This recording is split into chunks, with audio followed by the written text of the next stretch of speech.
Tell me if you've seen these headlines on the internet recently.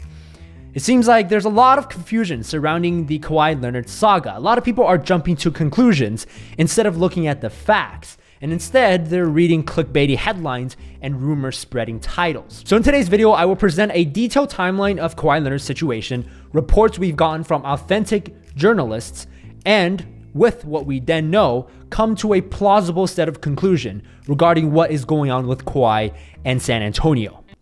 Let's go.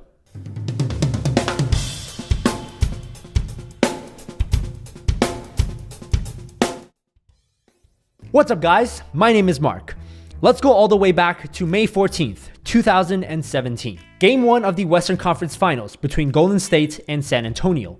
Midway through the third quarter, Kawhi Leonard awkwardly lands on Zaza Pachulia's foot, hurts his ankle, and is later announced to be out for the rest of the playoffs.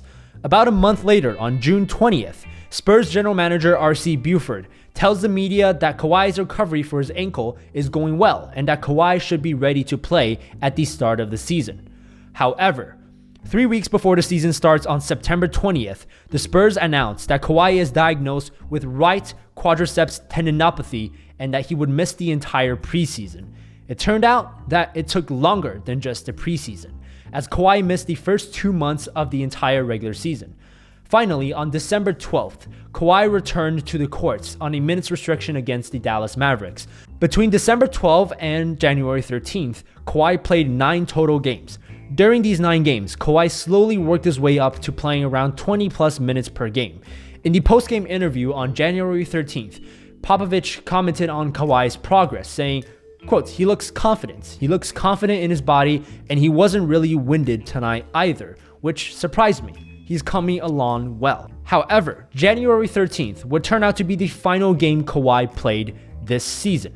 4 days later, on January 17th, the Spurs announced that Kawhi would be out indefinitely to rehab his right quad injury. 5 days later, Adrian Wojnarowski released an article on ESPN saying that Kawhi and his camp had many disagreements with the Spurs organization and medical staff about Kawhi's treatment and rehab process, and that these disagreements caused Kawhi and his camp to be, quote, distant and disconnected from the Spurs. This article is what spawned the initial wave of panic in the Spurs fanbase, and the fake trades started popping up after so. A month later, on February 21st, Wojnarowski reported that the Spurs had already cleared Kawhi and told him that he was able to play. But Kawhi declined to return to the active roster, as he does not yet feel comfortable with his injury. That same day, Popovich in an interview said that he would be surprised if Kawhi returns this season, but that he wouldn't rule it out.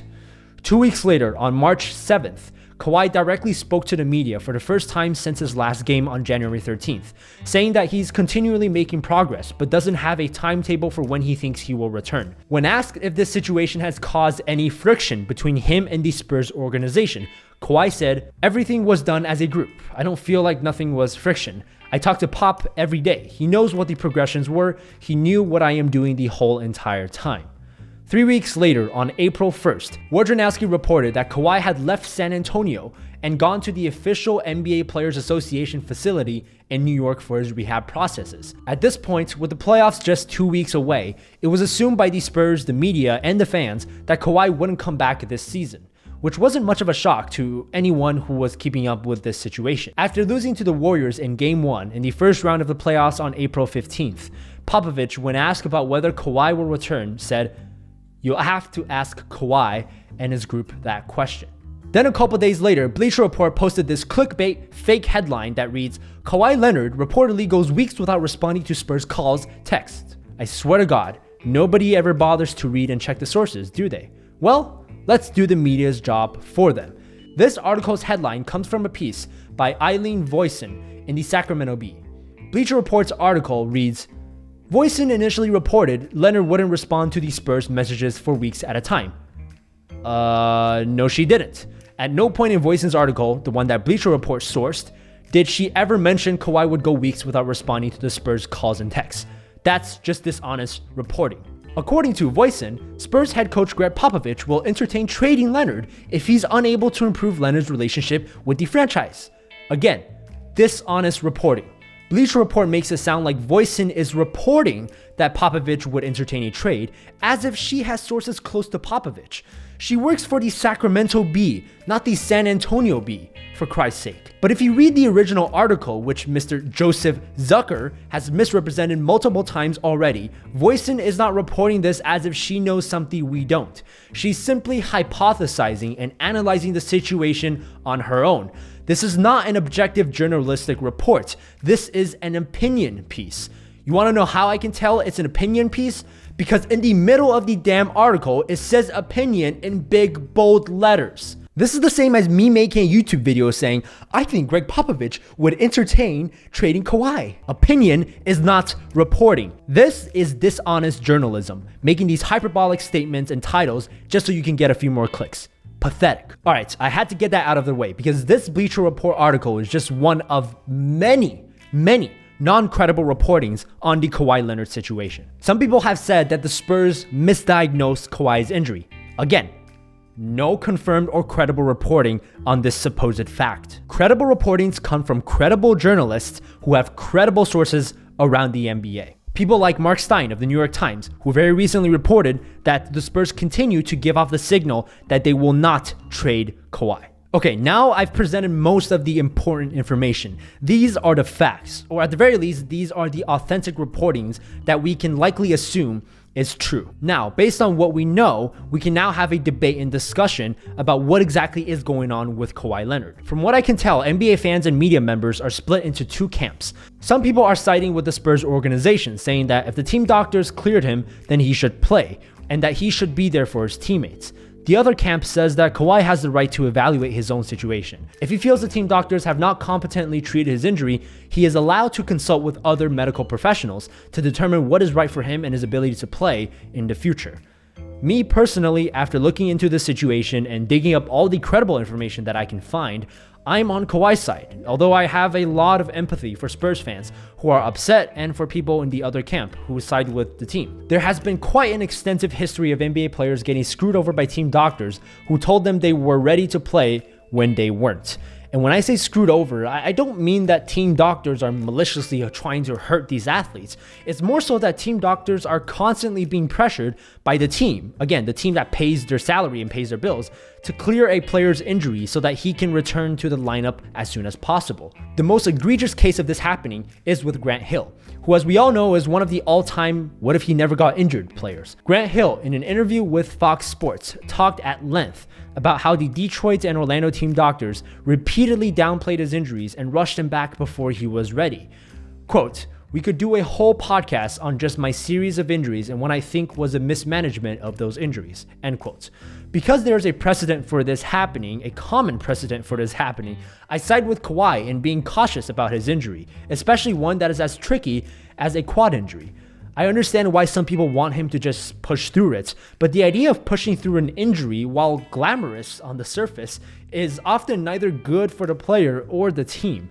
To take a very recent case, look what happened to Isaiah Thomas. By about April of 2017, it was already clear that there was something seriously wrong with his hip and that he needed surgery. But the poor guy felt responsible for the team and decided to push through it until he couldn't even run anymore because of the pain. Then he got traded because he was damaged goods, and his decision to push through has derailed his entire career. There's also this theory out there that Kawhi is purposely holding out from playing because he wants to essentially blackmail the Spurs to give him the Supermax extension this summer. Now, I don't buy this theory because the evidence for it isn't very good. The only real evidence there is that Kawhi's uncle recently became his agent and manager, and that hypothetically this uncle is making an aggressive cash grab. Again, not good evidence, not conclusive, and highly speculative. Plus, there's not much doubt in my mind that the Spurs will offer him the Supermax. I mean, this is Kawhi Leonard we're talking about. This is a super duper star. There's another theory that Kawhi is asking out of San Antonio, asking for a trade, because he wants to be more famous and he wants to be a bigger deal. He wants to be a bigger star, whatever that means. Now, whatever evidence there is for this theory is overthrown by all the counter evidence, as far as I can tell. First, that there is zero credible reports saying that Kawhi has requested a trade out of San Antonio or that he has even hinted at wanting out of San Antonio. And on the other hand, we have credible reports saying that the Spurs have no intention of trading Kawhi. And secondly, Kawhi for the past 7 years has said maybe, 3 words to the media? I mean, this is a guy that has consciously shied away from the media spotlight at every given opportunity. He's not chilling with rappers or hanging out with famous actors. The idea that all of a sudden he now wants to be a celebrity is ridiculous in my eyes. So this about sums up my own personal take on the Kawhi Leonard situation. I do understand where Kawhi is coming from. I also understand where the Spurs organization and the Spurs fans are coming from. I don't think Kawhi wants out of San Antonio. I don't think San Antonio will trade Kawhi. And I think this whole thing has been way overblown by the media and fans in general because of the unethical, speculative reporting done by various news organizations and various reporters. But I could be wrong.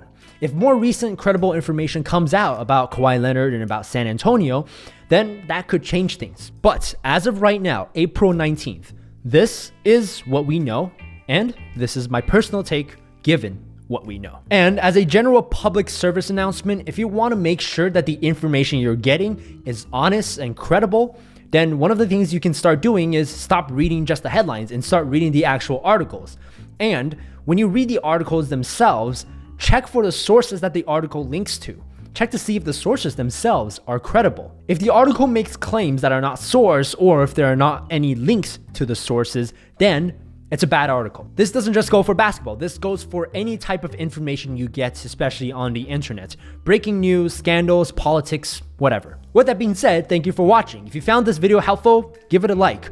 Share it with your other NBA friends who might be misinformed about the Kawhi Leonard situation. If you have your own take about the Kawhi Leonard situation, given what you now know about what has been reported, feel free to drop it down in the comment section below. I'd love to read some takes that are maybe different from mine. But with that being said, I'll see you in the next video.